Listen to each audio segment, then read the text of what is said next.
Hi guys, new YouTuber here. I want to talk briefly about the women getting in on the men's rights bandwagon. For starters, I want to say that if you're hearing this and you are genuine, welcome to the right side of history, and that the following is not meant to run you off. But here is the deal. Many of you are not genuine. This is not a token movement. You cannot just nod your head and change your dialogue a little to be here. We are demanding change on a legal level. You will lose benefits that you currently enjoy. Furthermore, the men that have stepped away from the table will not instantly be trusting of you. We're talking about men who have spent decades being tag-teamed by women in the legal system until it's reached a point that it has overridden our most basic of primitive instincts to breed. You have to take in the levity of what that means exactly. That level of trust doesn't come back just by jumping on a bandwagon and pretending you support our cause. You'll only get this trust back after we've seen practical changes. As a single father of a young boy who has lived through one of the absolute worst situations that can befall a parent, I can safely say that we won't be returning to the bargaining table until we feel safe that our parental rights have been addressed at the very least. My son was taken by his mother and used to extort drug money from me.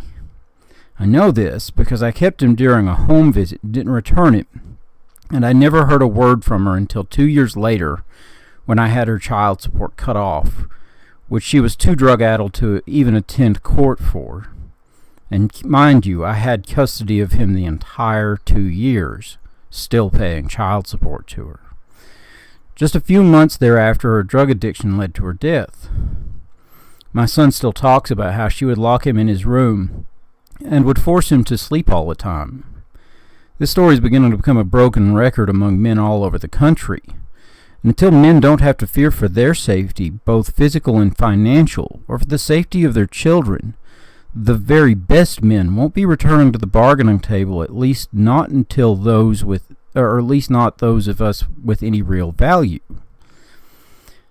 Women will be, by default, relegated to subpar men that do not have the ability to complete even the most basic of negotiation deals. The negotiation of their safety and the well-being of their children. That is the type of man that just isn't going to be successful. The vast majority of women will be confined to relationships with men who will be completely unable to pay child support or maintain a job.